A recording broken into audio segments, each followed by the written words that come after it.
Welcome back, everybody. It's been a while since we've had a video with you guys. The last time we were talking, Dow was at 40,000. We had just hit that. We haven't got back to that point since then.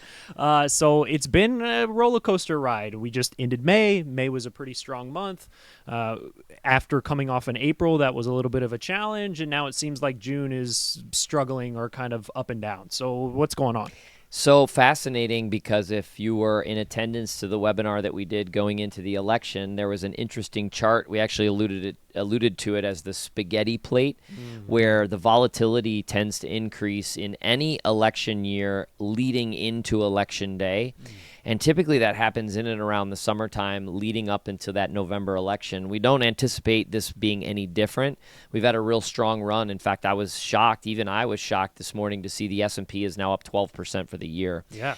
What's fascinating about that, though, is that the wide dispersion with other areas of the market. The small caps, as represented by the IWM, that's an ETF, is flat. In fact, it was flat to down today after today's jobs numbers.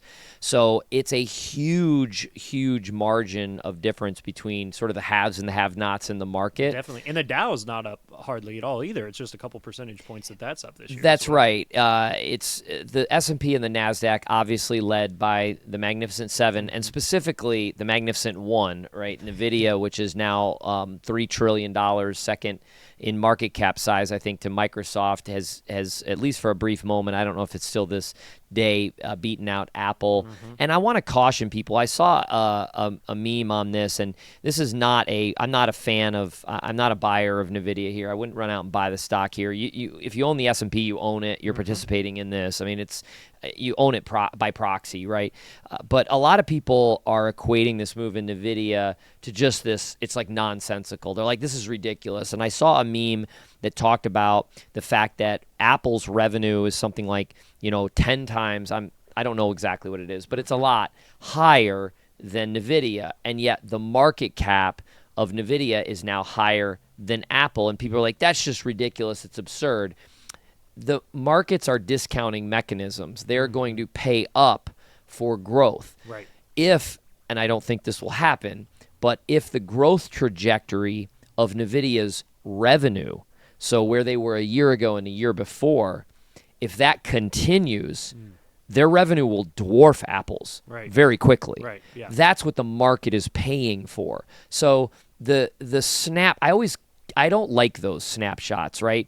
We've heard this about Apple in the past. We've heard this about Tesla. I remember memes like Tesla's market cap is now bigger than all of China's market.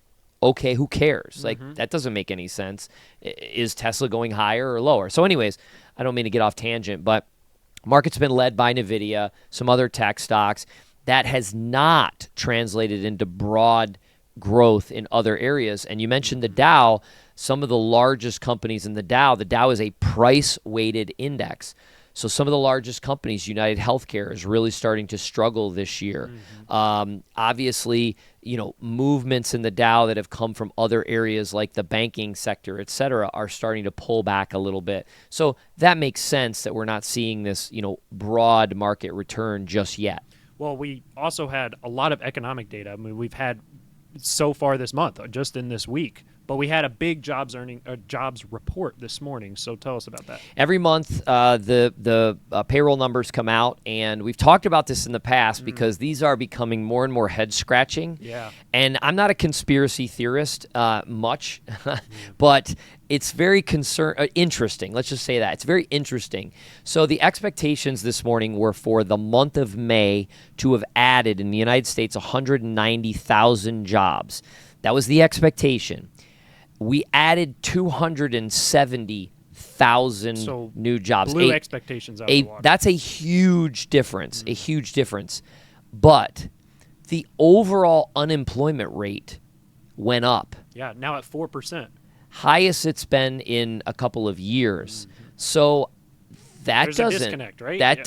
More jobs, but more people unemployed. So it's very interesting. And again, we can only theorize, hypothesize. We do not know the facts. We do not count the data.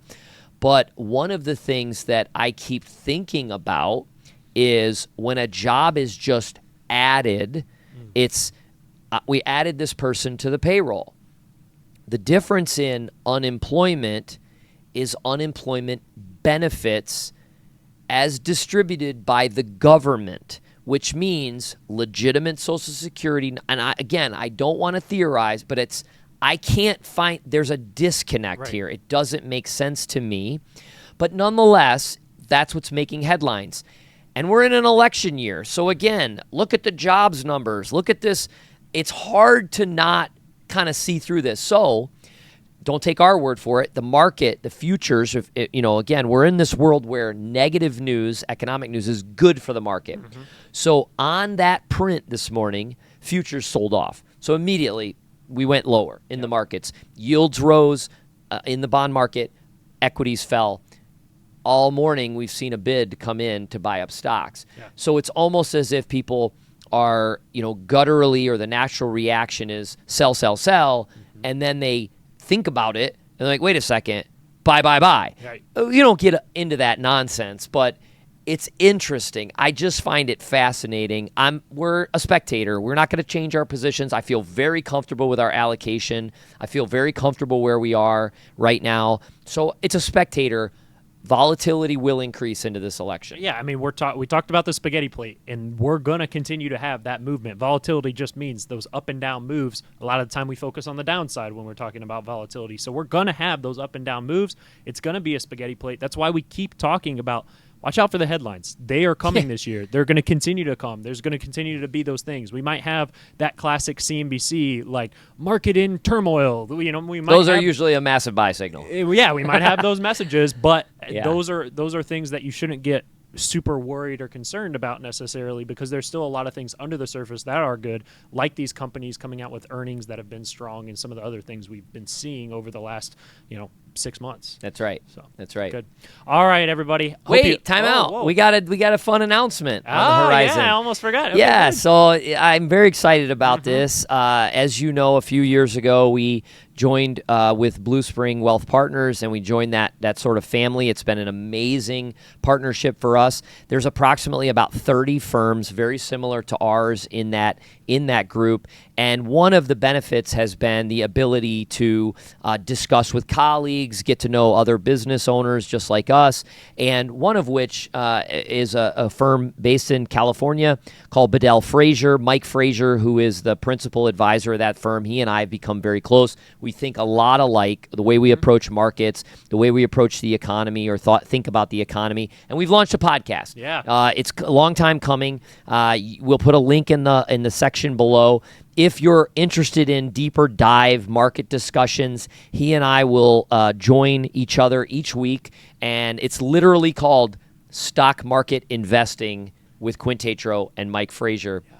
Collectively, we manage about $1.2 billion. So, we're viewing things in context of how we're handling it for clients, et cetera. But it's a lot of fun. We just dropped the first episode last night. They will come each week. So check that out. Again, the link in the bio below. And share with all your friends, because we want people to know about it. I listened to the first episode. It's really good. It's very timely because it's week to week. They're actually recording this and sending it out the week that it comes out. So hope you enjoy it. Take a listen, and then have a great weekend.